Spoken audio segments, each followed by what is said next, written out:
Ассаламу алейкум, құрметті көрермен. Алтай Ньюс медиа орталығы. Сіздермен Қуаныш Рахметоллаұлы. Маңызды оқиғаларды салмақтап, ел тынысынан хабар жеткізетін боламыз.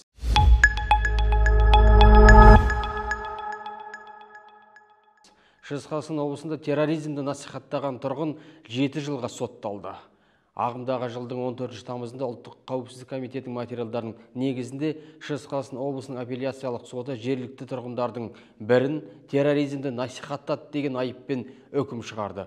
Оның мессенджерлер мен әлеуметтік желілер арқылы діндар адамдарды шетелдегі террористік әрекеттерге қатысуға шақырғаны анықталды делінген деректе.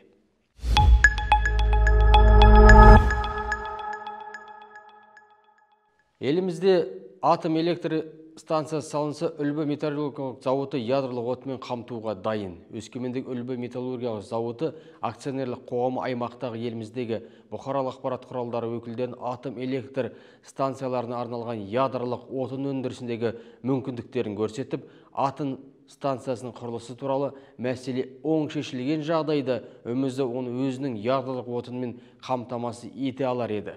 Қазір зауыт француздық дизайндағы AF3J жылу бөлетін құрамаларын шығарады. Егер станцияда отының осы түрі сұранысқа ие болса, біз жай ғана өндіріс көлемін арттырар едік, бірақ басқа формат таңдалса да, өмізі отын таблеткаларын, яғни жылу бөлетін құрамаларды өндіруге арналған компоненттерді шығара алады, деді өмізі акционерлік қоғам басқарма төрағасы Сергей Бежецкий.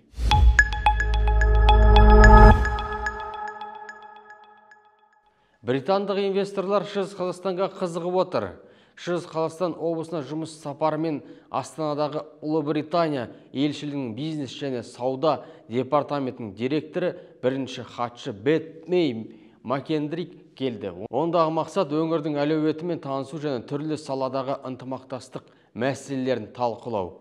Облыс әкімінің орынбасары Дархан Сапановпен кездесуде Маккендри ханым британдық инвесторлардың өңдеу, өнеркәсібі, туризм және ауыл шаруашылық салаларындағы жобаларды қолдауға дайын екенін жеткізді.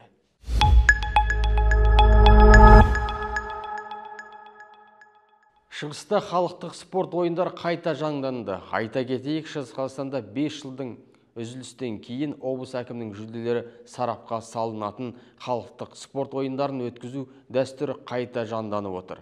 Халықтық ойындарды жандандыру идеясының авторы облыс әкімі Ермек Көшербаев. Биылғы ойындарға облыстың барлық аудан қаласынан 2000-нан астам спортшы қатысуда. Айта кетейік, биылғы ойындарды үздік нәтиже көрсеткен спортшылар республикалық деңгейдегі спартакиадаға қатысуға мүмкіндік алмақ.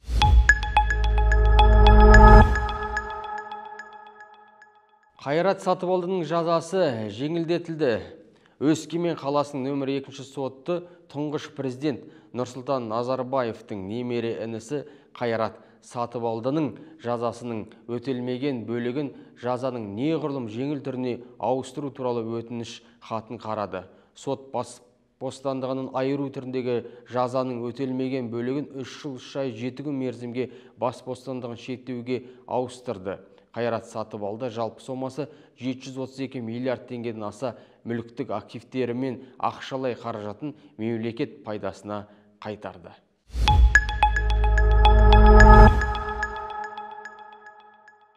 Алтай ауданында оқушыларға арналған жәрмеңке өтті. Жәрмеңкеде мектеп киімдер мен аяқ киімнің мол таңдауы ұсынылып, тауарлар өндіруші бағасымен қосымша төлемсіз сатылды. Мектеп жәрмеңкесі Алтай, Серебрянск қалаларында және басқа да елді мекендерде ұйымдастырылды. 50-ден астам сауда орындары орнатылып, онда кәсіпкерлер оқу кітаптары мен кеңсе тауарлар, мектеп формасын, оқушыларға арналған спорттық киімдер мен аяқ киімдерді саудалады. Мектеп жәрмеңкелері оқу жылы басталар алдында апта сайын өткізілетін болады.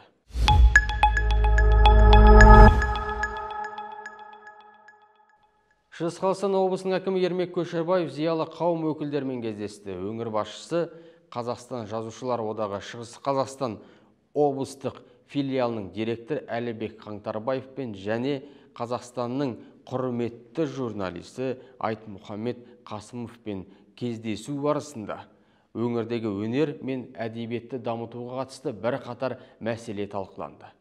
Осылайша оқырмандар қауымын кеңейту мақсатында кітапхана қорын, оның ішінде Шығыс Қазақстан авторларының кітаптарын цифрландыру ұсынылды. Сонымен қатар кездесуге қатысушылар жазушы, драматург Қалихан Ысқақтың 90 жылдық мерейтойына арналған іс-шаралардың жоспарын талқылады.